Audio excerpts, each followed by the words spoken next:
नमस्कार, मैं हूं आपके साथ शीरीन और एबीपी न्यूज पर आप देख रहे हैं टीवी का सबसे नया शो रणनीति। रणनीति में बात सबसे पहले खबरों की, जो दिन की सबसे बड़ी खबरों के न्यूज मेकर हैं। रणनीति में आज के न्यूज मेकर दो चेहरे हैं। पहले हैं अरविंद केजरीवाल, जिन्होंने आज दिल्ली चुनाव से पहले अपना मास्टर स्ट्रोक चला है। केजरीवाल ने महिला सम्मान और संजीवनी योजना का रजिस्ट्रेशन शुरू कर दिया है। जबकि आज के दूसरे चेहरे हैं संघ प्रमुख मोहन भागवत, जिनके बयान पर संतों ने असहमति जताई है। आज इन दो खबरों के साथ साथ आपसे जुड़ी हर खबर का संपूर्ण विश्लेषण करेंगे। लेकिन एक बड़ी खबर इसी बीच भोपाल से आ रही है, जहां पर आरटीओ के पूर्व कांस्टेबल सौरभ शर्मा के खिलाफ समन जारी किया गया है। सौरभ शर्मा के खिलाफ इनकम टैक्स विभाग की कार्रवाई पिछले हफ्ते भर से चल रही है। करोड़ों की नकदी, जेवरात और संपत्ति का पता चल चुका है और अब इस राज को खोलने के लिए लोकायुक्त ने सौरभ शर्मा, उनकी पत्नी, मां, दोस्त शरद चेतन सिंह के खिलाफ समन जारी किया है और इस केस की जांच के लिए 3 सदस्यों की कमेटी भी बनाई गई है। डीएसपी वीरेंद्र सिंह को जांच का जिम्मा सौंपा गया है। मध्य प्रदेश की राजनीति में यह बड़ा घोटाला माना जा रहा है। हवाला एंगल से भी इस केस की जांच होगी। सौरभ के दोस्त की कार से करोड़ों का सोना और 10 करोड़ कैश मिल चुका है।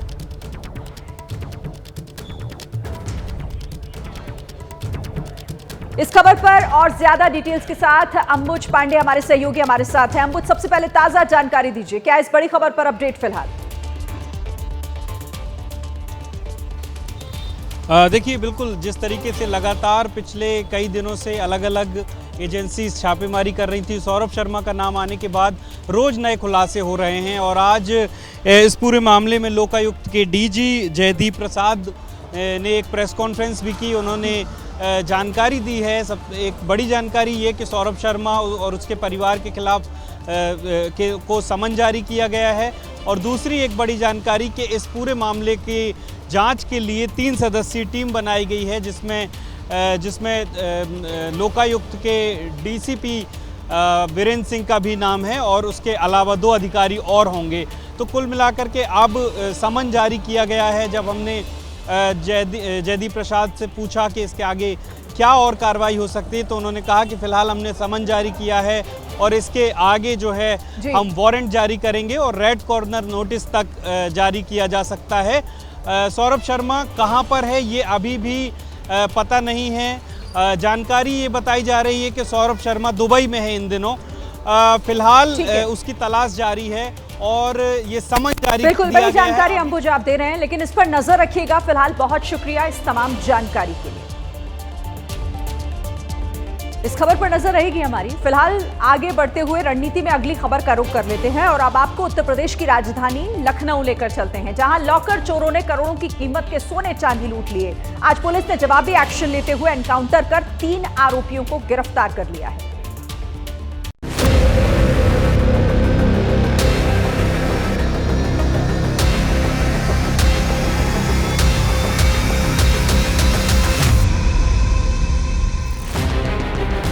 ठंड की रात में जब लखनऊ सो रहा था, तब चोर बैंक की दीवार काटकर 42 लॉकर तोड़कर लाखों के गहने लेकर फरार हो गए। ये है लखनऊ के चिन्हट इलाके का इंडियन ओवरसीज बैंक। शनिवार को रात में चोर चोरी करके भागे, लेकिन सोमवार को पुलिस के हत्थे चढ़ गए। चिन्हट में ही पुलिस और चोरों के बीच मुठभेड़ हो गई, जिसमें अरविंद नाम का चोर गोली लगने से घायल हो गया। बाकी पकड़े गए चोरों के नाम बलराम कुमार और कैलाश बिंद हैं। इसके अलावा घटना में शामिल 4 अन्य बदमाशों की तलाश जारी है। घटना में शामिल सभी 7 बदमाश बिहार के बताए जा रहे हैं। पुलिस से मुठभेड़ में पकड़े गए 3 बदमाशों के पास से 1 किलो 889 ग्राम सोना और 1 किलो 240 ग्राम की चांदी बरामद हुई है। इसके अलावा पुलिस ने बिना नंबर वाली एक सफेद रंग की एस्टेलो कार और 315 बोर का एक कट्टा भी बरामद किया है। इस वक्त लौलाई गांव के पास की तस्वीर आप देख रहे हैं और इस गाड़ी से जो चोर हैं वो भागने की फिराक में थे और जब पुलिस को उनके भागने की सूचना मिली, उसके बाद पुलिस ने लौलाई गांव के पास में उनको रोकने की कोशिश की है और उसी दौरान उसमें से एक शख्स ने पुलिस पर गोली चलाई है। पुलिस की तरफ से भी उस पर जवाबी फायरिंग की गई है। इधर चोरी की घटना से लखनऊ में हड़कंप मच गया। जिनके लॉकर इस ब्रांच में हैं, वो बैंक के बाहर पहुंचने लगे। लोगों का कहना था कि उन्होंने अपने जीवन की पूरी जमा पूंजी इस बैंक में रखी थी। सारे गहने जेवर सब उसी में थे। बच्चों के लिए जो बनवाया था, जो हमारी शादी का था, जो मेरे सास का था, वो सब इसी में था। जो भी था हमारा सब चला गया, कुछ भी नहीं बचा है। अभी पता चल रहा है कि पीछे से ही चोरी हुआ है और पीछे इनके शायद प्लास्टर भी नहीं है जहाँ पे इतनी सेंसिटिव चीज़ें रखी जा रही हैं। एबीपी न्यूज ने इस मुद्दे पर बैंक अधिकारियों से बात की। बैंक अधिकारी ग्राहकों को भरोसा दिलाते नजर आए।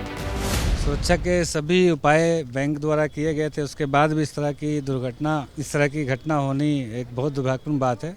हम अपने सभी खातादारों को आश्वस्त करना चाहते हैं कि हर संभव मदद की जाएगी और हम उनसे बराबर संपर्क में हैं। पुलिस एक्शन में है, जांच एजेंसियां पड़ताल कर रही हैं। बैंक सुरक्षा का भरोसा दिला रहा है, लेकिन सवाल ये है कि लखनऊ जैसे शहर में किसी बैंक में लुटेरे आते हैं, दीवार काटते हैं, लॉकर से चोरी भी कर लेते हैं, लेकिन किसी को भनक नहीं लगती। इस घटना की जांच ईमानदारी से होनी चाहिए, क्योंकि लोग सुरक्षा की वजह से लॉकर में अपने गहने और कीमती सामान रखते हैं और वहां भी उनका सामान सुरक्षित नहीं है। बड़ी खबर, 24 नवंबर को इस संभल में हुई हिंसा की जांच के लिए एक बार फिर से फॉरेंसिक टीम पहुंची है। कोट गरबी, नखासा और हिंदूपुरा खेड़ा इलाके में फॉरेंसिक विभाग की ये टीम मौजूद है। 24 नवंबर को जो हिंसा हुई थी, 4 युवकों की उसमें मौत हो गई थी, जिसकी जांच चल रही है और इसी सिलसिले में फॉरेंसिक टीम इस वक्त संभल में मौजूद है। कोट गरबी, नखासा और हिंदूपुरा खेड़ा इलाके में ये टीम जांच करेगी। इस पर ज्यादा जानकारी के साथ उबैदुर रहमान हमारे साथ जुड़ गए। उबैदुर रहमान, फॉरेंसिक विभाग की टीम पहुंची हुई है, क्या अपडेट, क्या चल रहा है फिलहाल वहां? देखिए, 24 नवंबर को जो शाही जामा मस्जिद के सर्वे के दौरान हिंसा हुई थी, उसमें फायरिंग हुई थी और काफ़ी उसमें बवाल हुआ था, जिसमें 4 युवकों की मौत हुई थी। तो उस मामले की जांच चल रही है। इससे पहले भी आपको याद होगा कि इस इलाके में जब फॉरेंसिक टीम ने जांच की थी तो यूएस मेड और पाकिस्तान मेड कुछ कार्टेज मिली थी। तो उसी सिलसिले में जो एक बार फिर फॉरेंसिक टीम पहुंची है मौके पर और ये जांच की जा रही है कि यहाँ पर जो हिंसा हुई थी उसमें जो साक्ष्य संकलन का कार्य है वो कुछ बाकी था। उस सिलसिले में ये 3 जगहों पर अभी पहुंची थी फॉरेंसिक टीम, कोट गरबी में जो शाही जामा मस्जिद के पास ही है और एक दूसरी जगह जो नखासा थाना क्षेत्र की थी, वहां पर भी पथराव हुआ था, हिंसा हुई थी और एक हिंदूपुरा खेड़ा इलाके में। तो तीनों जगह पर जो फॉरेंसिक टीम है उसने साक्ष्य संकलन का कार्य किया है। जो जाँच चल रही है उसका गहनता से जो फॉरेंसिक टीम है वो सैंपल सिलेक्शन कर रही है कि आखिर कौन से हथियारों का इस्तेमाल हुआ था, जो बारूद था वो कौन सा था, किस तरह की कार्टेज वहाँ पे यूज हुई है और हिंसा में जो गरीबी थी उन्होंने किस तरह से जो हथियारों का इस्तेमाल किया वो किया था। तो उसकी जांच। ठीक है, नजर आप रखिएगा। महत्वपूर्ण जानकारी आप दे रहे हैं उबैदुर रहमान। फिलहाल बहुत शुक्रिया इस तमाम अपडेट। देखिए, उत्तर प्रदेश में अपराधियों के खिलाफ पुलिस का आज जबरदस्त एक्शन देखने को मिला। पीलीभीत में यूपी और पंजाब पुलिस ने ज्वाइंट ऑपरेशन में 3 खालिस्तानी आतंकियों को मार गिराया। आतंकियों के पास से 2 AK-47 राइफल भी बरामद हुई है। वीरेंद्र सिंह उर्फ रवि, गुरविंदर सिंह और जसनप्रीत सिंह उर्फ प्रताप सिंह, ये वो 3 चेहरे हैं जिन्हें बीती रात यूपी पुलिस और पंजाब पुलिस ने संयुक्त ऑपरेशन में मार गिराया। इनके द्वारा काफ़ी हैवी फायरिंग हम लोगों पर की गई। उसमें जवाबी कार्रवाई में ये तीनों क्रिटिकली इंजर्ड हुए। इन तीनों को CHC पूरनपुर पहुंचाया गया। वहां पर प्राथमिक उपचार देकर इन्हें जिला अस्पताल लाया गया, जहां इनकी मृत्यु की पुष्टि CMO साहब और उनकी टीम के द्वारा की गई है। बताया जा रहा है तीनों खालिस्तानी आर्म्ड फोर्स से जुड़े थे और तीनों पर 21 दिसंबर को पंजाब के गुरदासपुर में कलानौर पुलिस चौकी पर ग्रेनेड फेंकने का आरोप था। आरोपियों के पास से पुलिस ने 2 AK-47 राइफल, 2 ग्लॉक पिस्टल और भारी संख्या में गोलियां मिली हैं। In this encounter, 2 AK-47 rifles and 2 Glock pistols have been recovered. The investigations are going on to expose all the connections and members of the module. Encounter में UP police के 2 constable Sumit और शहनवाज भी घायल हुए हैं। दोनों का इलाज जारी है। बात दिल्ली की, जहां महिला सम्मान योजना और संजीवनी योजना का रजिस्ट्रेशन शुरू हो गया है। अरविंद केजरीवाल ने खुद रजिस्ट्रेशन की शुरुआत की और जवाब में बीजेपी ने आम आदमी पार्टी के खिलाफ आरोप पत्र जारी किया। नमस्कार जी, नमस्कार। जीतेगा भाई जीतेगा, केजरीवाल जीतेगा, इस नारे के साथ केजरीवाल ने चुनावी शंखनाद का बिगुल बजा दिया है। मुख्यमंत्री महिला सम्मान योजना के रजिस्ट्रेशन के लिए केजरीवाल CM आतिशी के साथ ईस्ट किदवई नगर इलाके में पहुंचे और घरों के बाहर भाई हो तो ऐसा के पोस्टर भी चिपकाए। महिलाओं से संवाद किया और उनके वोटर ID कार्ड की जांच भी की। चेक कर लेते हैं आपका वोटर, और वोटर कार्ड तो है लेकिन इन्होंने बदमाशी करके कईयों के नाम कटवा दिए। दिल्ली के किदवई नगर इलाके में दिल्ली के पूर्व मुख्यमंत्री और आम आदमी पार्टी के राष्ट्रीय संयोजक अरविंद केजरीवाल पहुंचे हुए हैं। यहां पर वो महिला सम्मान निधि के तहत लोगों का रजिस्ट्रेशन कर रहे हैं। महिला सम्मान योजना के रजिस्ट्रेशन की शुरुआत के बाद केजरीवाल ने बीजेपी पर सीधा हमला बोला। जब मैंने कहा था 2015 में कि हमारी सरकार आएगी तो बिजली मुफ्त करूंगा, मैंने कहा था पानी मुफ्त करूंगा, ये बीजेपी वाले गालियां देते थे।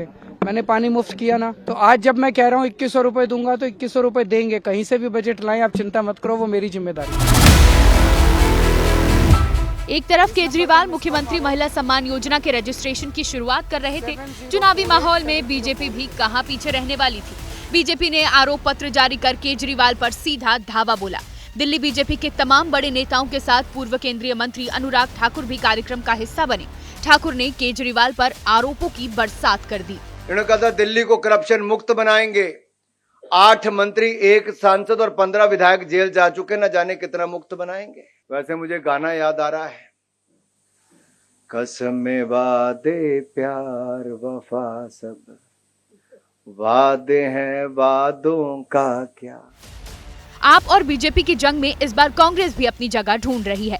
केजरीवाल के खिलाफ नई दिल्ली से कांग्रेस उम्मीदवार संदीप दीक्षित से एबीपी न्यूज ने बात की।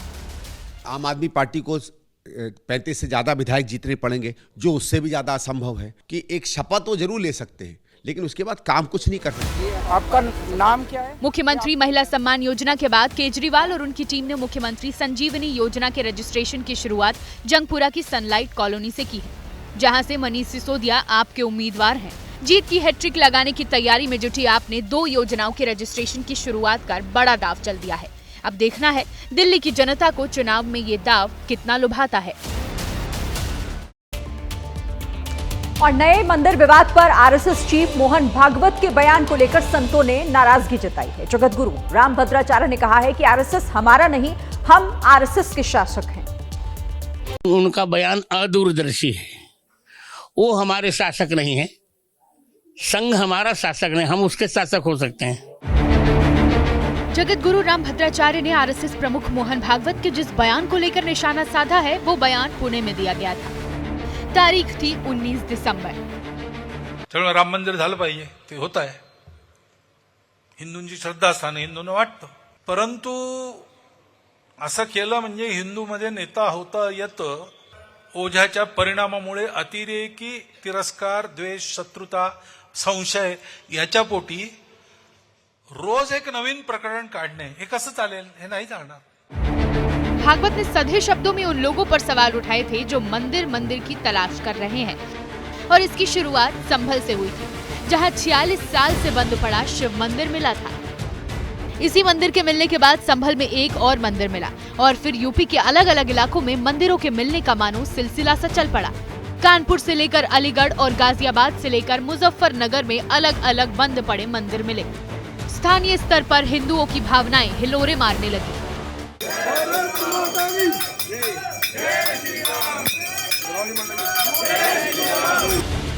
इन्हीं भावनाओं पर मोहन भागवत भड़के तो रामभद्राचार्य ने उन्हें निशाने पर ले लिया। जो हमारे बड़े तीर्थ हैं, बड़े गौरव के स्थान हैं, उनके ऊपर तो कुछ निर्णय करना ही चाहिए, जिससे कि जिन आक्रांताओं ने सनातन का विध्वंस मचाया, उन पापियों के उस पाप का थोड़ा फल तो मिलना चाहिए। बाकी देश में भाईचारा भी कायम रहना चाहिए। रामभद्राचार्य वर्सेस मोहन भागवत की इस धर्म जंग में मुस्लिम धर्मगुरु ये जानना चाह रहे हैं कि बड़ा कौन है। एक तरफ से जगत गुरु कुछ और बोलते हैं और हमें समझ में कुछ और आता है। इसका ये कंफ्यूजन दूर होना चाहिए कि मोहन भागवत जो है वो सरबराह है या फिर कोई और सरबराह है। हम तो आज तक यही समझते आए हैं कि हिंदुओं के जो शासक हैं वो मोहन भागवत जी हैं। फिलहाल मंदिर खोजने का सिलसिला जारी है। अलग अलग शहरों में बंद पड़े मंदिर मिल रहे हैं। और पटना से बड़ी खबर, जहां धरने पर बैठे बीपीएससी अभ्यर्थियों की तबीयत बिगड़ गई है। तबीयत बिगड़ने के बाद पटना मेडिकल कॉलेज में उन्हें एडमिट कराया गया है। अभ्यर्थियों का हाल चाल जानने पहुंचे पप्पू यादव, जिन्होंने कहा मांगे नहीं मानी तो पप्पू यादव भी धरने पर बैठ जाएंगे। दोबारा एग्जाम कराने की मांग को लेकर आमरण अनशन पर हैं अभ्यर्थी। पिछले 6 दिनों से आमरण अनशन कर रहे हैं ये छात्र। जिनमें से कुछ की तबीयत बिगड़ने के बाद आज उन्हें अस्पताल में एडमिट कराया गया। पप्पू यादव उनसे मिलने भी गए और साथ ही उन्होंने ये कहा कि अगर इनकी मांग नहीं मानी तो वो धरने पर बैठ जाएंगे। 9 दिनों से लगातार यूपी के संभल में एक एक कर कई रहस्यों से पर्दा उठ रहा है। कार्तिकेय मंदिर मिलने के बाद से हर दिन कहीं प्राचीन कुओं में मूर्तियां, कहीं राधा कृष्ण मंदिर और रानी की बावड़ी के साथ साथ थोड़ी दूर पर बांके बिहारी मंदिर भी मिला है। सवाल है कि संभल की धरती में ये किसने दबा रखा था, कितने राज दफन है वहां। सवाल ये भी है 3 दिन से जिस बावड़ी की खुदाई चल रही है वहां जमीन के अंदर कितना बड़ा भवन है।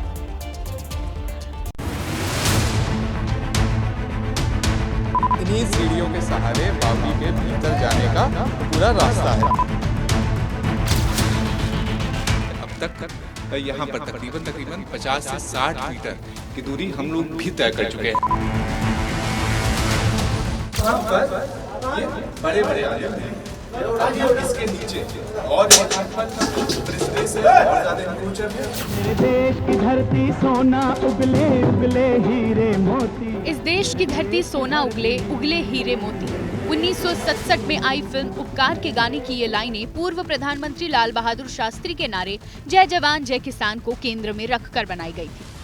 लेकिन हिंदुस्तान की धरती सिर्फ सोना, हीरे, गेहूं और धान ही नहीं उगल रही, जमीन के अंदर दबे अपने इतिहास को भी उगल रही है।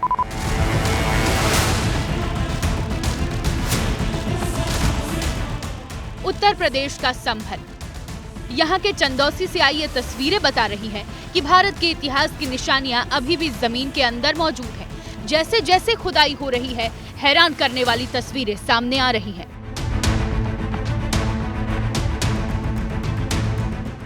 संभल के इस अज्ञात लोक में पहले मंदिर मिला, फिर कुएं मिले, अब प्राचीन बावड़ी के रहस्य से पर्दा उठा है। संभल से आ रही तस्वीरों को एक एक करके देखते जाइए, क्योंकि इसमें भारत का इतिहास छिपा है। 21 दिसंबर को बावड़ी की खुदाई शुरू हुई। 22 दिसंबर को 5 फीट की खुदाई में जमीन के अंदर भवन का स्ट्रक्चर मिला। 23 दिसंबर को तस्वीरें और साफ हुई, जिसमें जमीन के अंदर लंबी सुरंग मिली। एबीपी न्यूज के संवाददाता 21 दिसंबर से इस बावड़ी के पास मौजूद हैं। पल पल के अपडेट के साथ इस बावड़ी की एक्सक्लूसिव तस्वीर आप तक पहुंचा रहे हैं। बावड़ी के बाद अब जाके सीढ़ी का भी मिलना शुरू हो चुका है। तस्वीरों में आपको हम लोग दिखाते हैं। ये देखिए, इस वक्त हम लोग उसी प्राचीन सीढ़ी के ऊपर मौजूद हैं। इन्हीं सीढ़ियों के सहारे बावड़ी के भीतर जाने का वो पूरा रास्ता है। तस्वीरों में आप देखिए कि किस तरह से जो प्राचीन सीढ़ियां हैं, वो प्राचीन सीढ़ियां लगातार यहाँ पर मिलना शुरू हुई हैं और उनकी खुदाई लगातार यहाँ पर चल रही है। इन सीढ़ियों से होकर बावड़ी के अंदर जैसे ही दाखिल होंगे, एक सुरंग नुमा रास्ता आपको अंदर लेकर जाएगा। ये सुरंग कल तक कुछ फीट अंदर तक ही दिखाई दे रही थी, लेकिन आज वो सुरंग आपको भव्य भवन का दर्शन कराएगी। इस वक्त हम लोग चंदौसी की उसी बावड़ी में मौजूद हैं, जिसे प्रशासन ने फिर से ढूंढ निकाला है। अब इस बावड़ी का जो भीतर का हिस्सा है, यहाँ पर भी खुदाई हुई है। आइए एक बार जरा बात करते हैं जो लोग खुदाई में। अच्छा, एक बात बताइए, कितना अब तक हो पाया है? अभी तो इतना ही हुआ है। अंदर से देख क्या हुआ भैया? अंदर मतलब कुछ अभी मिला है, कुछ अभी क्या हुआ है? अभी तो कुछ नहीं हुआ है। हाँ, कितने फीट मतलब खुद चुका होगा अब तक? अब तक इतने यही मतलब 5 फीट? हाँ, 5 फीट। अच्छा। बावड़ी को साफ करने में 40 से 50 मजदूर जुटे हैं। मशीन अंदर तक नहीं जा सकती, इसलिए हाथों से मिट्टी और कचरे को निकाला जा रहा है और अंदर जाने के रास्ते बनाए जा रहे हैं। पूरी बावड़ी के भीतर के होर का हिस्सा है, जहां पर हम लोगों को लगातार देखिए ये दिखाई दे रहा है कि बावड़ी काफी विशाल थी, काफी बड़ी थी। जहां पर अब आप ये देखिए कि यहाँ से लेफ्ट की ओर अगर हम लोग जाएंगे तो यहाँ से भी एक पूरा रास्ता हम लोगों को यहाँ पर प्राप्त होगा। अब देखिए यहाँ तक अब हम लोग पहुंच गए। अब इस बावड़ी के लिए, क्योंकि ये कहा जाता है कि ये बावड़ी काफी विशाल है, तो इसके और भीतर के परिसर तक अब हम लोग आ चुके हैं। ये आप देखिए, ये पूरी बावड़ी का ऐसा लग रहा था जैसे किसी तरह की सुरंग नुमा ये पूरी बावड़ी बनी हो। काफी बड़ी बावड़ी है। अब तक यहाँ पर तकरीबन 50 से 60 मीटर की दूरी हम लोग भी तय कर चुके हैं।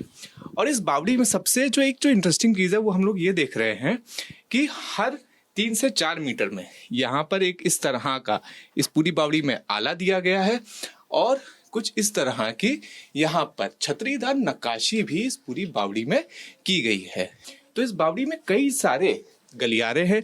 अब तक कम से कम 3 से 4 गलियारों तक तो हम लोग भी यहाँ पर इस पूरी बावड़ी में जा चुके हैं। ये इस वक्त स्थिति है यहाँ पर बावड़ी में, जहाँ पर ऐसा प्रतीत किया जा रहा है कि जो मुख्य रास्ता था वो मुख्य रास्ता सामने की ओर का था, जहाँ पर आप देख सकते हैं कि ये पूरी लेबर की टीम जो है, ये पूरी टीम यहाँ पर खुदाई कर रही थी। अब तक की खुदाई में सीढ़ियां, 3 गलियारे और कई दरवाजे मिले हैं। एक गलियारा 22 दिसंबर को खुला तो 2 गलियारे 23 दिसंबर को खुले। लगभग 40-50 कर्मचारी हमारे पालिका के लगे हुए हैं यहाँ जो खुदाई कर रहे हैं। जो है बैकहो लोडर की आवश्यकता यहाँ है नहीं, क्योंकि बावड़ी है और इसको किसी प्रकार की हानि ना हो, इसलिए हम लोग अभी मैनुअली खुदाई कर रहे हैं, क्योंकि इसमें बैकहो लोडर कार्य नहीं कर पाएंगे। इस बावड़ी पर दावा करने वाली एक महिला जिसका नाम शिप्रा गोरा है, उन्होंने एबीपी न्यूज से बातचीत में बताया कि वो रानी सुरेंद्र बाला की पोती है। उनकी दादी रानी सुरेंद्र बाला ने ही इस बावड़ी को बनवाया था। 20-25 साल बाद देखा। ये मेरी दादी की प्रॉपर्टी थी और पहले हमारा यहाँ पे खेत वगैरह बने हुए थे, तो बीच में जैसे कुएं पे ही एक रेस्ट हाउस टाइप बना हुआ था, तो उसे थोड़ा सा अच्छे से अट्रैक्टिव करके बना रखा था कि ये लोग जाते थे, वहाँ पे खेती बाड़ी भी होती रहती थी, तो रेस्ट के लिए एक शेल्टर्ड वाला कुआं बना रखा था। ये बावड़ी संभल में चंदौसी लक्ष्मणगंज इलाके में है। बताया जाता है कि यहाँ पर रानी सुरेंद्र बाला की छावनी थी। 1875 के आसपास इसका निर्माण हुआ था। इस बावड़ी के साथ ही संभल में एक मंदिर मिला है जिसका नाम है बांके बिहारी मंदिर। इस मंदिर की पहचान भी प्राचीन मंदिर के रूप में की गई है। आरोप है कि 2010 के मई महीने में संभल के अराजक तत्वों ने इसे तोड़ दिया था। शिवलिंग को गायब कर दिया गया और कई निशानियों को मिटा दिया गया। बावड़ी और बांके बिहारी मंदिर के बारे में प्रशासन को बताने वाले कौशल किशोर ने बताया कि अराजक तत्व थे, ईंटों से इसे तोड़ा गया है यहाँ पे, और यहाँ पे भी बताते हैं कि हनुमान जी की मूर्ति थी जो मई दीवार के गायब कर दी इन लोगों ने। पहले हमारे हिंदू सनातन धर्म को किस प्रकार मिटाया सके, हमारे धर्म चिन्हों को किस प्रकार से अपमानित किया जा सके, वो ही सब कार्य यहाँ हुए हैं। संभल में मंदिर और कूपों के खोज के दौरान एक कुआं और मिला है। ये कूप बाबा शेमनाथ धाम में पाया गया है। इसकी जानकारी मिलते ही सीमेंट से बनाए गए ऊपर के हिस्से को तोड़ दिया गया। बताया जा रहा है कि आज भी इसमें पानी है। 14 दिसंबर के बाद से संभल में अब तक 3 प्राचीन मंदिर, जिसमें कार्तिकेय मंदिर, राधा कृष्ण मंदिर, बांके बिहारी मंदिर और कई कूप और एक प्राचीन बावड़ी मिली है। ये ऐसे ही ढूंढते रहेंगे, खोदते खोदते एक दिन अपनी सरकार को भी खोद देंगे। समाजवादी पार्टी परेशान है कि कुछ खोदा जा रहा है तो कहीं कुछ ऐसा ढका छुपा ना मिल जाए जिससे हमारी मजहबी तुष्टीकरण की राजनीति को ठेस मिल जाए। संभल जिला प्रशासन और नगर पालिका की खोज अभी बंद नहीं हुई है। क्या वाराणसी के दाल मंडी बाजार में चलेगा बाबा का बुलडोजर? क्या दाल मंडी की 10,000 दुकानें गिरा दी जाएंगी? वाराणसी विकास प्राधिकरण के एक सर्वे को लेकर काशी में इस बात की चर्चा जोरों पर है। हड़कंप मचा हुआ है। बनारस की जिस मंडी में गूंजी बिस्मिल्ला खान की शहनाई, जहां की धनेसरी बाई ने चंद्रशेखर आजाद को बचाया था, क्या उस दाल मंडी की करीब 10,000 दुकानों पर बुलडोजर का संकट मंडरा रहा है?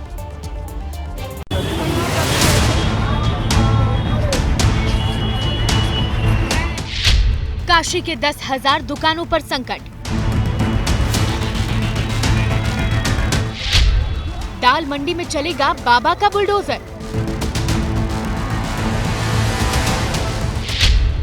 काशी की दाल मंडी जहां सकरी गलियों का जाल है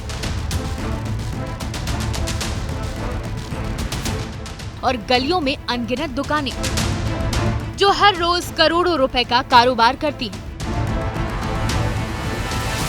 मुगलों के जमाने से भी पहले से दाल मंडी एक बाजार के रूप में विकसित हुई।